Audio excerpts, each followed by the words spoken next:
บายดีและสวัสดีจ้ะพี่น้องสบายดีFC ทุกๆคนเนาะยินดีต้อนรับเข้าสู่ช่องให้ดีซาร่าคือเก่าจ้ะพี่น้องคลิปนี้สักแค่กระชิบมาถ่ายเนาะบรรยากาศเตรียมงานจ้ะพี่น้องเตรียมงานเนาะบ้านเฮามื้อเช้าบ้านเฮาสิมีงานจ้าก็คือมื้อนี้เตรียมงานเนาะมื้อก็มีงานดองจ้ะพี่น้องเดี๋ยวเฮาไปเบิ่งเนาะงานดองไผกระถาหลุดน้ำกันเด้อพี่น้อง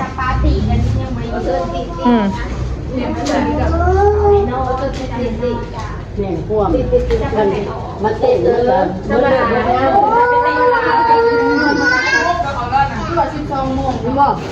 บ่ให้ใกล้บ่ายโมงบ่ให้ใกล้เที่ยงคืน12 โมง00เนาะเนาะเอ้ย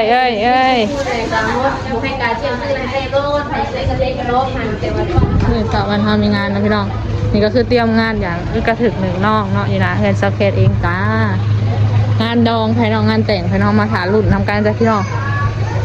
ฟองค่ะทั้งครัวกับต้นนี่กำลังเห็ดยังเลยทำไปเบิ่ง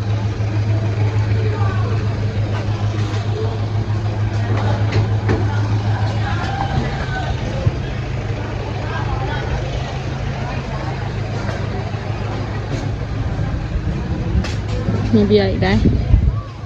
ปลาเห็ดอันนี้เนาะทั้งครัวจ้ะพี่น้อง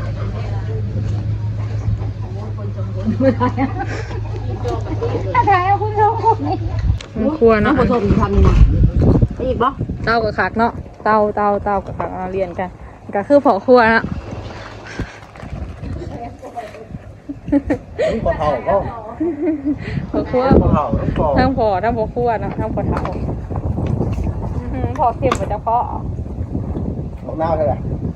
ปอดทำมาทางนี้กระปอดทำมาเนาะคนกินน้ำเบือกหนึ่งมากินน้ำเด้ป้อนทนแล้วก็ไปป้อนมาป้อนทนก่อนมาเดี๋ยวในเฟซเห็นเด้ พี่นี่ผมเคยใส่ได้เดือดนะเพราะเป็นพี่แดงมะนาวมันต่างมันแพงเนี่ยกับน้องอะไรน้องเขาไม่เข้าใจเกิดพี่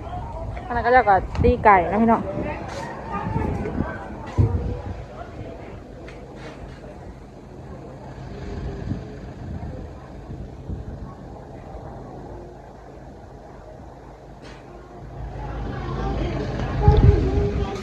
เอ้ย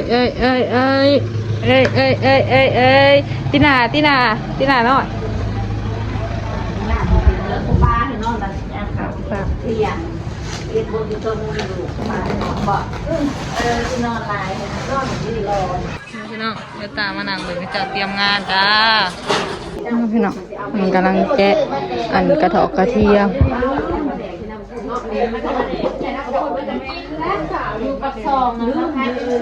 นั่นน่ะภาษาอักน้ำพี่น้องภาษาในงานมีบอลสาขายหอกขายหูไปได้งานกันเนาะ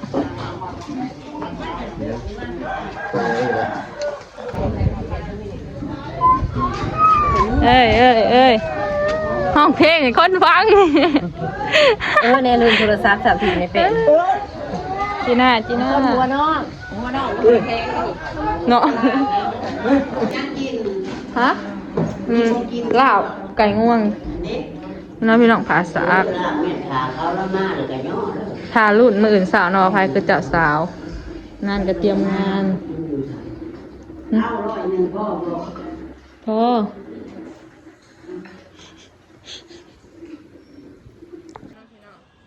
เดี๋ยวเราสิมาพาไปเบิ่งบรรยากาศเนาะเตรียมงานได้นี่ทั้งหมดหัวภัยเป็นเจ้าสาวมืออื่นจังหวะกันนี่แหละเมนเวิร์ดนี่เจ้าสาวนี่เนาะแต่สูตรคนอาบุริสะสะบัวจะซาเมื่อแต่ว่าเอาแตกสูตรยังข้าวบุลมเราเบิ่งเห็นหนังกระปุ่นว่าตัว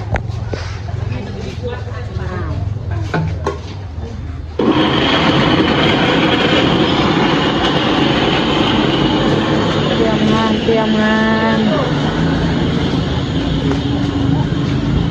ในระหว่าง10 อันถือข้อไหมนะพี่น้องอันนี้ก็เตรียม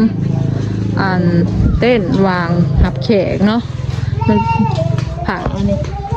ผ่านมากก็ผ่าสากบอหรือว่ามากก็มันเพ ต้นนี่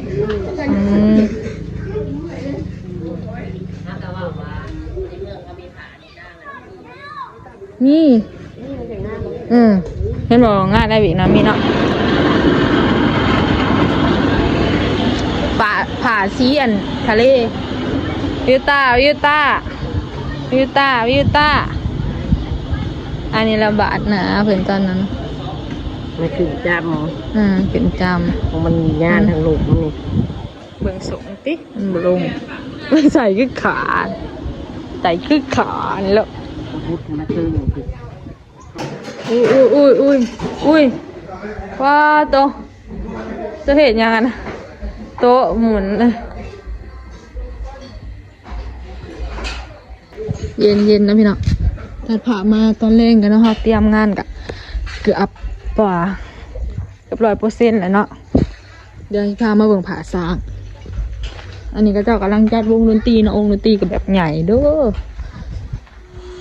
วงดนตรีใหญ่ได้นี่เดี๋ยวสิหายทายเปิดกระสือแคมทางบันเชิญนะสุบอนนี่บอนนี่บอหรือบอนนี่ก็ได้ทางเขา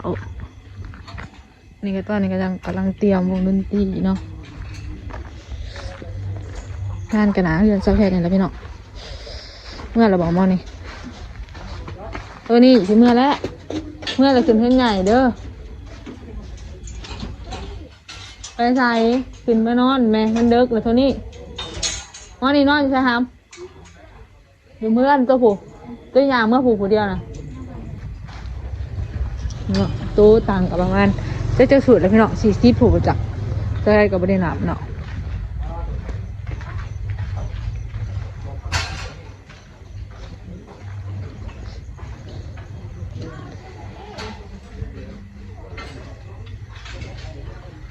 ทั้งครัวกับตอนนี้กำลังคึกคืนนะพี่น้องวงดนตรีก็ใหญ่เนาะวงดนตรีก็บักใหญ่เนาะ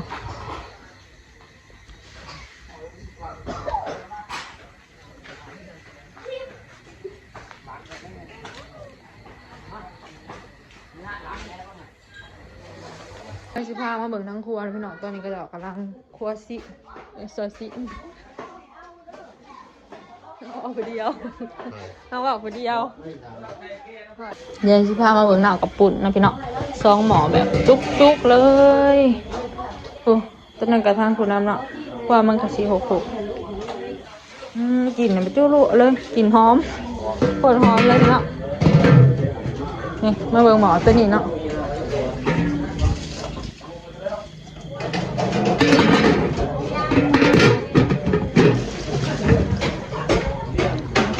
กำลังซอยสีไฟไฟคนที่หนองบ้านเมืองนะมันสวยกันแล้วก็มีทางดองเนาะ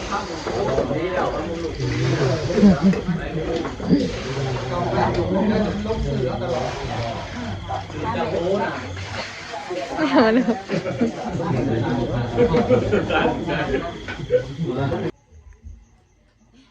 จะพี่น้องตัดพามา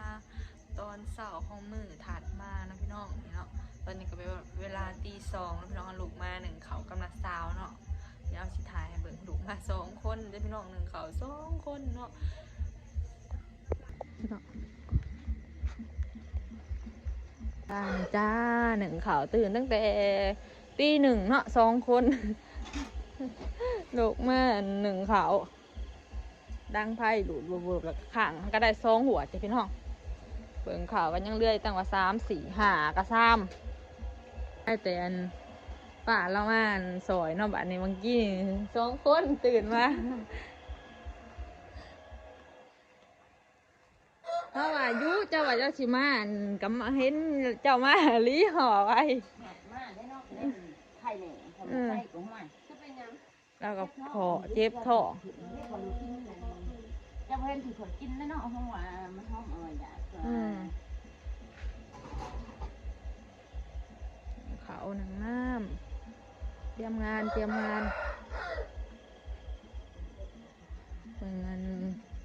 ตื่นตั้งแต่เที่ยงคืนผมต้องไปนอนซักแค่นะจะเปิด อันยังเพลงนี่แหละจนบ่ได้นอน